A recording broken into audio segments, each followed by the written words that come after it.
So I have here the Sidur of Rabbi Yaakov Emden that I took a piece yesterday about the Bekat Kohanim, and you have a whole section about dreams, how to relate to dreams, how to solve dreams, and I know that many people are very interested to know about it. So it will take a while. It's not like just one paragraph. Okay, it will take a while, but it's very interesting. So he's starting he's jumping right into the how to solve what you see in the dreams. It doesn't have the introduction of where it's coming from and all of the rest. So before I'm starting to read, I want to give a little introductions about the meaning of dreams. First of all, we know that dreams are important, okay, and it have many proofs in the Gemara. There's a whole section of a few Gemara that is speaking about it specifically in Masechet Shabbat, Masechet Brachot, and there's also other sources in Chazal that speaks about it, and it says that the dream goes after the resolve of the dream. Okay, so if you have a dream and you go to someone that is resolving it in a negative way, it will have a negative effect.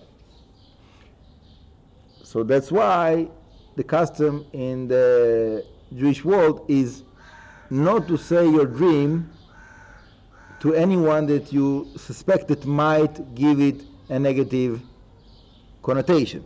Okay? You have to, whenever you have a dream, you want to make sure that you will tell it only to people that will give you a positive perspective from the dream, as much as possible. Okay? And even things that seems to be negative, there is ways to resolve them in a positive way. Okay? Now, that's the basic understanding that comes from the Gemara that speaks about it. On top of that, I want to give more insight according to the Kabbalah, where the dreams are coming from. So before we understand where the dreams are coming from, we have to see what is the source, what is happening, what is the mechanic of us going to sleep. Okay, what's happening with our consciousness when we're going to sleep?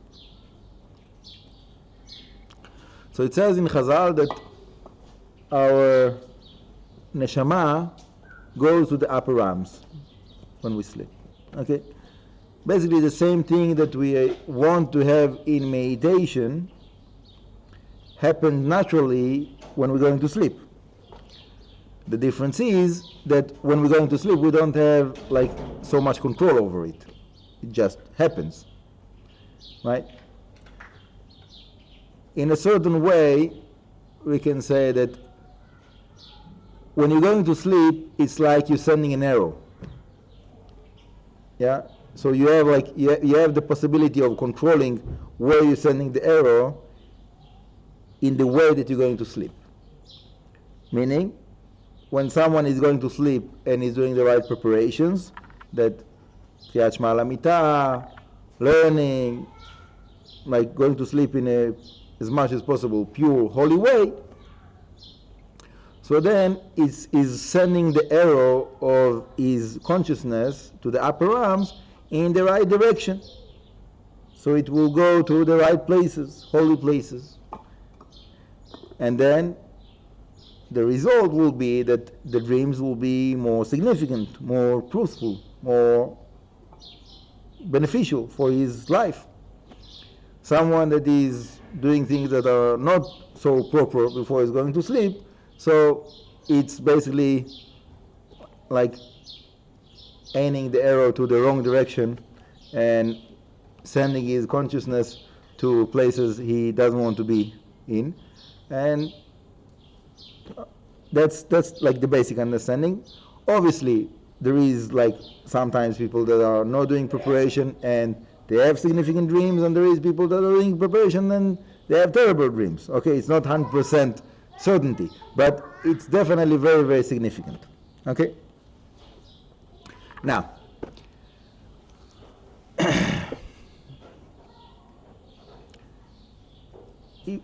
just to continue the comparison between that and the meditation that we do. So in the meditation, we are that arrow. Welcome. We are that arrow that is going to the upper arms. So we have more control over it. It's like today they have like those missiles that are guided missiles, right? So it's in a certain way it's supposedly the meditation, someone that is like very practiced and he knows what he's doing is going in that direction, that it will be more guided elevation and the traveling of within the upper realms. Anyhow, our subject matter now is not about the meditation, it's more about the dreams. So again, the dreams are significant, and it's not just imagination. Okay, it's not an illusion. It has meaning, and it's coming from the light that is within those upper realms, that is reflected within our being, that is going through those realms. Okay, there is many entities, angels, souls, good, not so good, within all of those different realms. And when our soul is going there, it observes all kinds of impressions from this journey. Okay? Now, there is dreams that are just the thoughts of the person. Yeah? That's very common. There's a story in the Gemara about one king that he came, I think it was to Rav Papa, and he told him, "You Jews, you say that you are so wise. Let's see if you can tell me what dream I'm going to have tonight when I'm going to sleep." So this rabbi told him, "You're going to dream about an elephant that is going through a hole of a needle," something like that. And then obviously this king was like thinking about an elephant that is going through a hole of a needle, and then sure enough he also had a dream about it, because that was, he was occupying his mind like through the day and when he was like falling asleep. So that's what he saw. So he came to the rabbi the next day and he said, now I see that you're really wise. Okay, so that's like, you know, when you want to think about something, to have dreams, so you want to, you know, pick up something good. You know, for example, if you have like a question about something that you learned, that you want to get like deeper understanding, so you can contemplate about this question as you falling asleep, right? And it's not only about Torah, by the way. I have a friend that when he was learning like electricity, engineering, he really got into that. He was like all the time he was calculating all kinds of problems of electricity, this and that. And he told me that many times he had questions, and he got the answers in his dreams. Like he was dreaming about the problems that he was like thinking about, and he got the solution when he was in the dream. So even for something that is not Torah, but what we want is spirituality, is more like deeper understanding in Torah. And that's also one of the things that the Vilna Gaon is saying about sleeping. He says, why do we need sleeping? Because as long as we are awake, we are limited to our we're limited in the physical body. Okay? Our physical body is limiting us to certain restrictions. So how much you can understand when you're limited? Only so much. But when you're in the dream zone, you don't have this limitation of the physical body.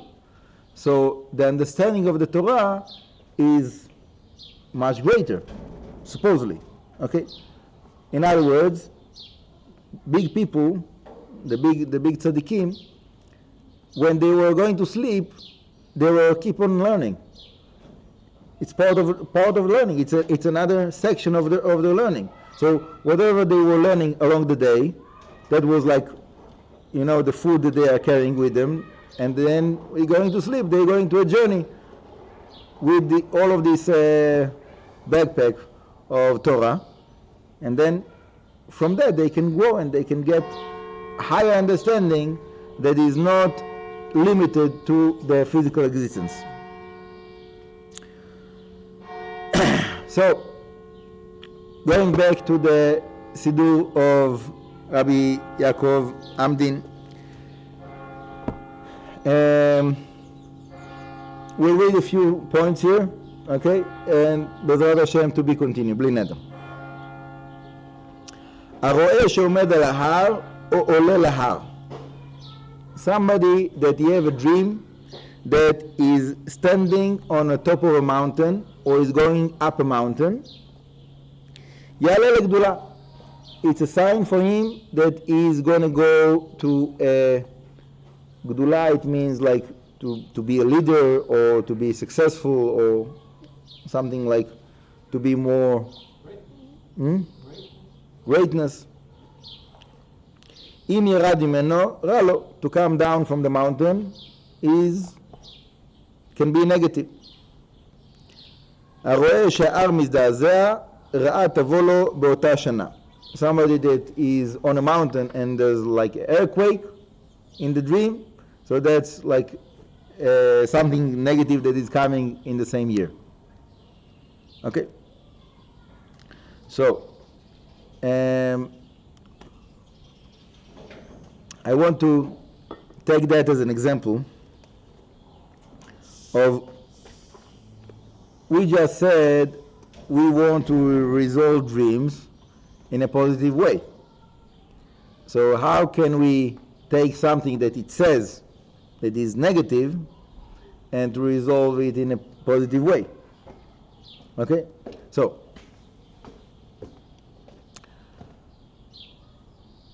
for example, going down from the mountain, yeah?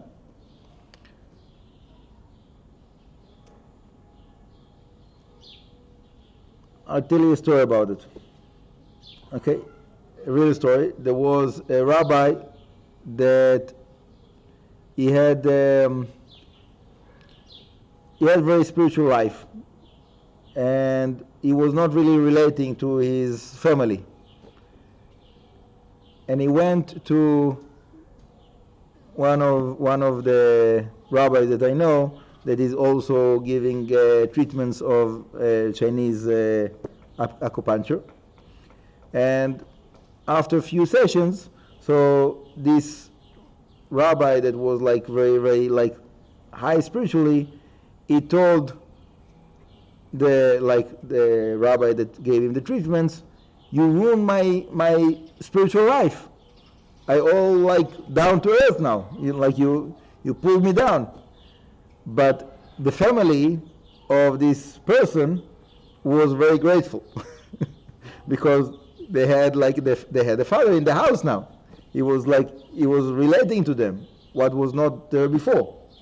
Okay?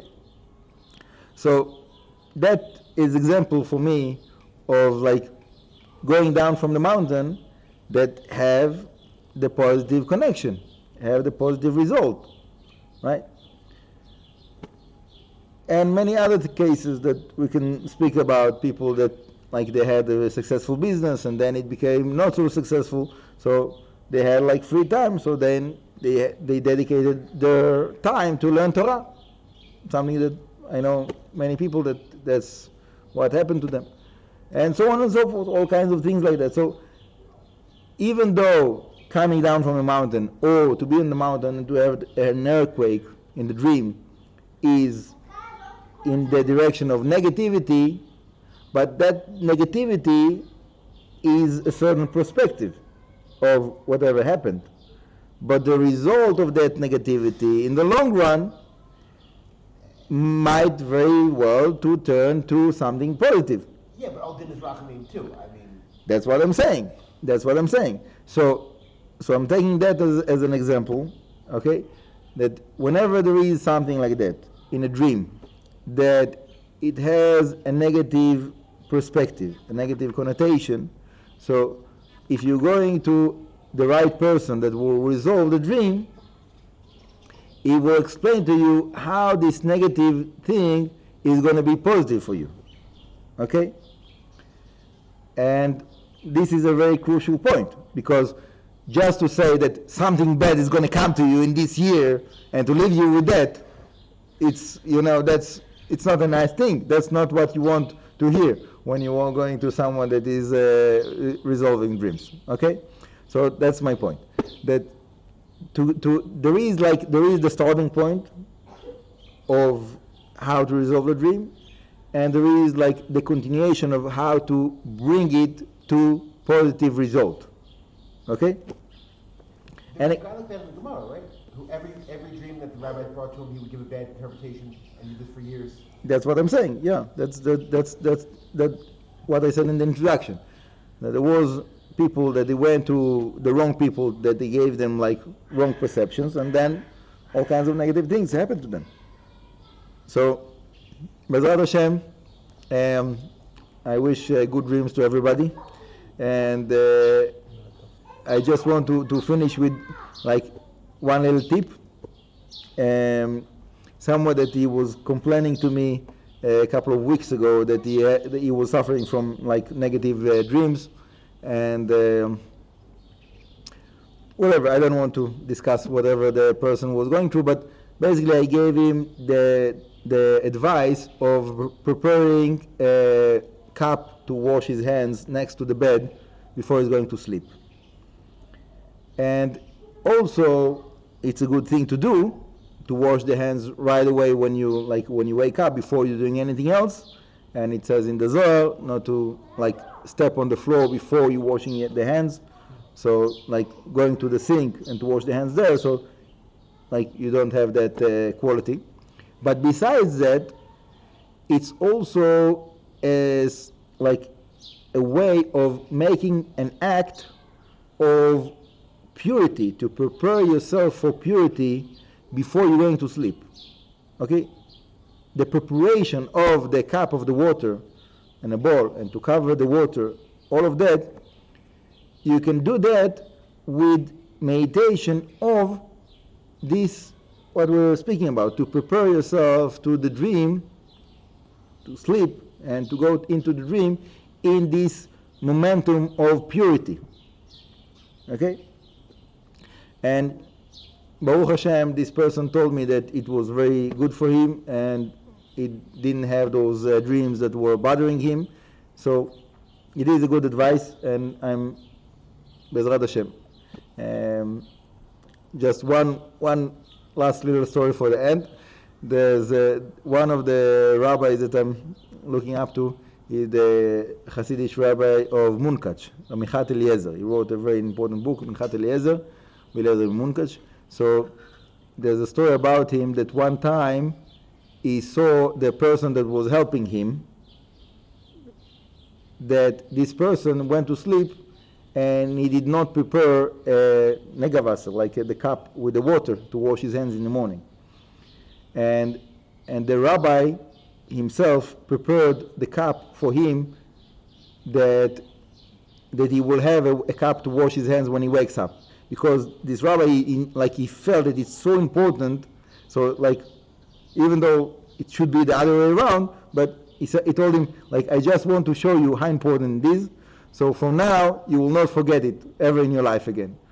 Before you're going to sleep, you have to prepare yourself a bowl, cup with water, cover it, that when you wake up, the first thing you do is to wash your hands. So B'ezrat Hashem, Hashem will give all of us the purity and the right mind span, and only good things in the dreams, in the reality, everything together. Bezrat Hashem. Baruch Adonai Le'olam. Amen. Amen.